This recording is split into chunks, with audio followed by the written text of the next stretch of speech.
Alhamdulillah, nahmaduhu wa nusalli ala rasulihil karim.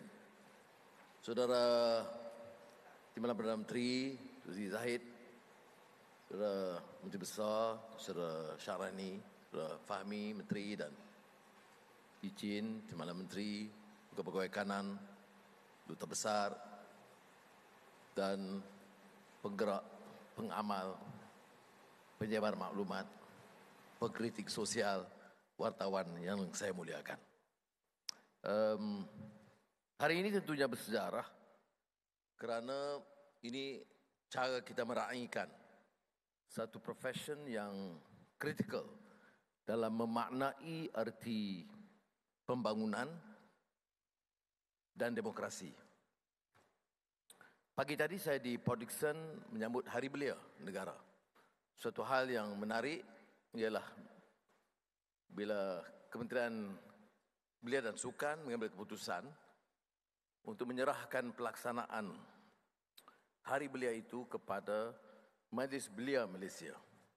Maka saya akan syorkan di sini dengan persetujuan KKD supaya untuk tahun berikutnya kita serahkan penganjuran Hari atau Hawana Hari Wartawan Nasional ini kepada pimpinan, mungkin majlis media, wartawan sendiri untuk mengendali dan memberikan sumbangan mereka. Kalau dipersetujui, boleh kita kemukakan. Saudara, kita singkap sebentar tadi liputan sejarah para wartawan Perak. Tetapi seperti mana kita sedia maklum, para wartawan di negara kita itu sebenarnya juga adalah penggagas idea, pencetus semangat kemerdekaan, penyemai benih kesedaran, sama ada di kalangan pembaharu Islam termasuk Za'ba, Syekh Al-Hadi, Syekh Tahir dan lain-lain yang membawa islah mastata' untuk perubahan. Tetapi juga tokoh-tokoh kebangsaan besar selain Mak Bustamam, Rahim Kajai, Samad Ismail kemudiannya, Melan, Osman Awang, Christmas yang juga merupakan pemain utama dalam menjayakan media pada ketika itu utusan Melayu dan kemudian berkembang sama Said di Berita Harian dan lain-lain. Ada babak cemas bila berlaku mogok utusan kerana usaha pendiri dan penggagas idea ketika itu, pencetus benih kesedaran kebangsaan yang mau mempertahankan kebebasan media sebagai suara dan hati nurani rakyat dan tidak mau dibelenggu oleh pemerintah. Maka berlaku mogok. Sejarah agak tragis bagi wartawan period demikian. Kemudian bila wartawan cuba memberi keteguran dan kritikan, akhbar Star pernah diharamkan. Saya singkap pengalaman ini untuk menunjukkan bahawa perjuangan di kalangan wartawan yang punyai idea, punyai prinsip dan nilai tidak semestinya mudah.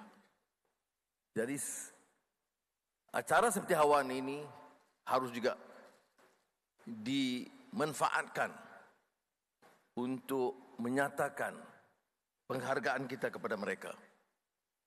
Mudah-mudahan semangat yang ditanam itu dengan pemupukan nilai dapat disemai di kalangan wartawan-wartawan muda. Syukur alhamdulillah kerana perubahan masa dan juga iklim politik, maka saya dan rakan-rakan dalam pimpinan kerajaan sekarang membuat keputusan yang sangat jelas bahawa media di Malaysia harus bebas sepenuhnya.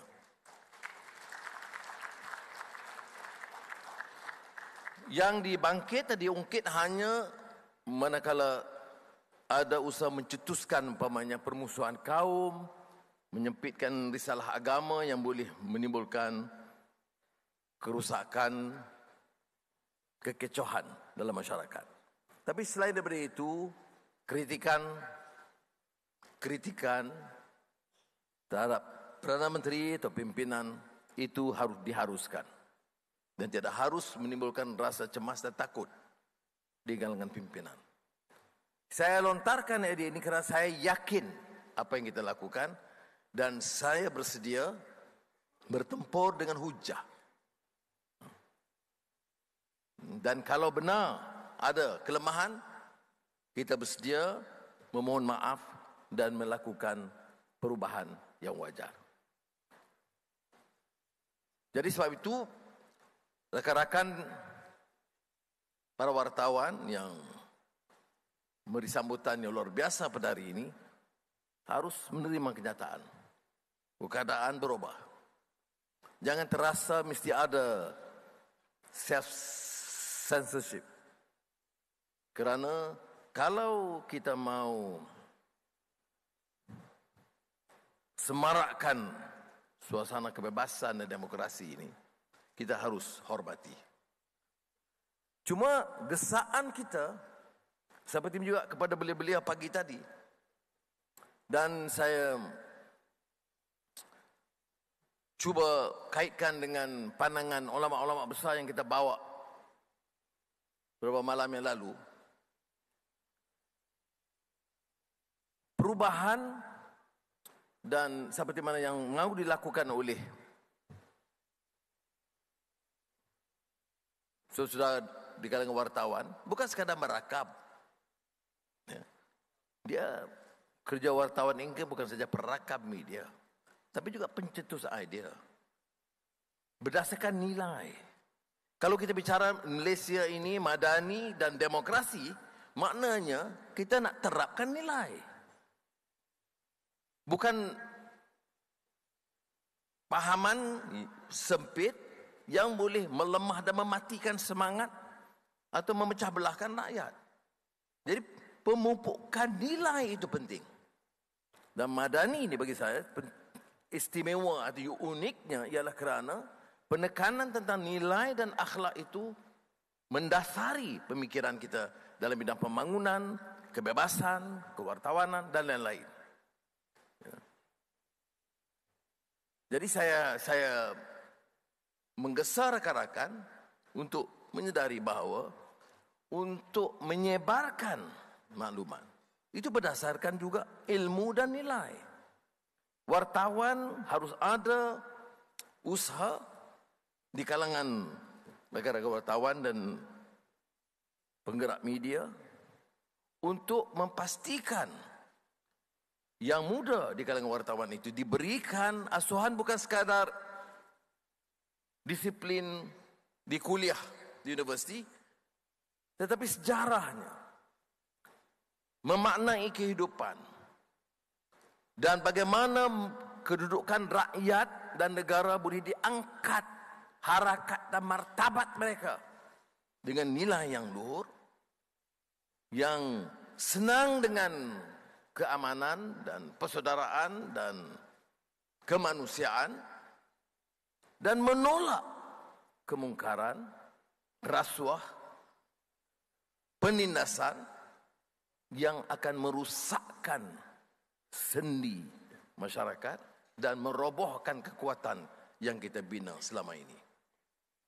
Saya beri contoh umpamanya bila kita bicara soal gerakan anti rasuah yang sungguh-sungguh yang kita coba. Ada rakan media dalam perbincangan dengan saya, dia sebut kita harus berikan ruang yang bebas kepada usaha menolak rasuah dan ruang yang cukup bebas kepada perasuah mempertahankan diri mereka. Saya anggap pandangan ini aneh. Untuk memberi ruang pada perasuah mempertahankan pandangan mereka seandainya mereka itu bersih, itu boleh. Tetapi untuk mempertahankan perasuah atau penindas atau penjenayah, itu tentunya tidak wajar dalam satu negara sekiranya kita mau angkat darjat dan martabat bangsa dan negara.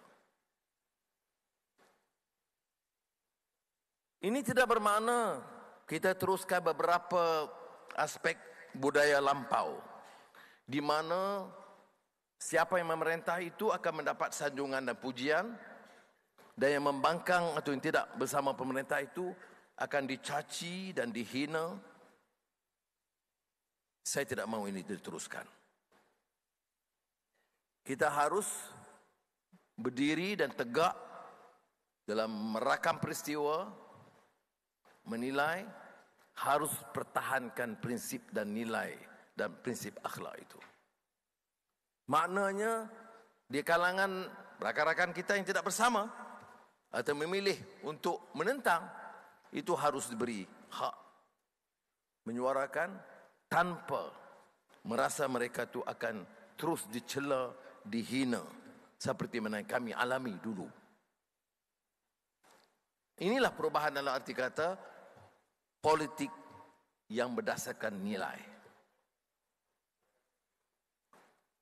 Soal values ini, saya ingat dulu Takrir Al-Shabana, pemikir bangsa rantau ini, pernah menulis tentang values as integrating force in society and culture.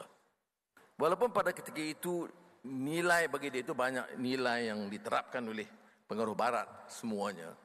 Dan pada tahap awal Ali Shabana, seperti juga Kajai dan beberapa tokoh-tokoh wartawan di sini, itu kurang memberi perhatian tentang prinsip agama sendiri ataupun nilai budaya bangsa. Namun beberapa nilai manusiawi, universal, itu bagi mereka harus mendasari pemikiran dan usaha-usaha kita.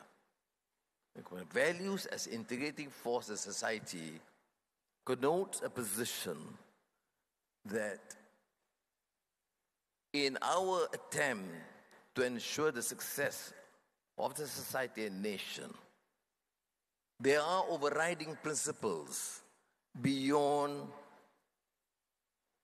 immediate interests in terms of political power or survival.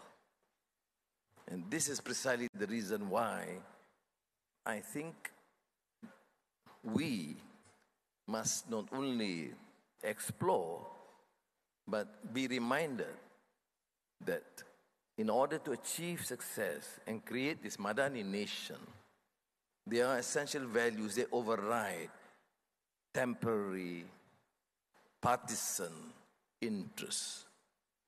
We must respect those who support and give some recognition to those who disagree. The limits is quite clear in the constitutional framework and the laws guiding and ensuring peace in the society and in the country. Jadi saya harap pandangan ini dapat saudara wacanakan, bincang, tapi yang paling utama bagi saya adalah suatu kesedaran bahawa kita mahu memupuk satu budaya baru dalam dunia kewartawanan. Saudara harus merasa bebas, dan saya percaya pengamal media dan gedung-gedung utama yang menguasai media harus juga diberikan sedikit ruang untuk merasakan mereka itu di era baru yang hanya kita gusarkan adalah kecenderungan untuk memperak-perandakan dari segi keselamatan negara. Ya. Dan kita menghadapi suatu suasana di mana ada usaha untuk memekarkan budaya, untuk memperluaskan ya, sikap dan meninggalkan fahaman yang dangkal dari segi kaum atau budaya dengan percobaan-percobaan untuk memerangkap anak-anak muda dalam pemikiran yang terlalu jumud, buntu dengan permasalahan kaum yang cetek dan pahaman agama yang jumud dan dangkal. Dan ini tidak perlu semata-mata melalui undang-undang. Ini perlu melalui penggagas idea di kalangan wartawan. Kerana ini juga akan menentukan sama ada kita berjaya meruntuhkan tembok kejumudan, kedangkalan berdasarkan kefahaman yang lebih luas untuk hari ini, kerana dia suruh umum, dia tak ada permohonan berapa kos pun tak ada. Jadi Menteri Keuangan tidak harus buat begitu, rosak negara kita. Tetapi untuk permulaan saya luluskan RM1 juta untuk terima kasih. Wassalamualaikum warahmatullahi wabarakatuh.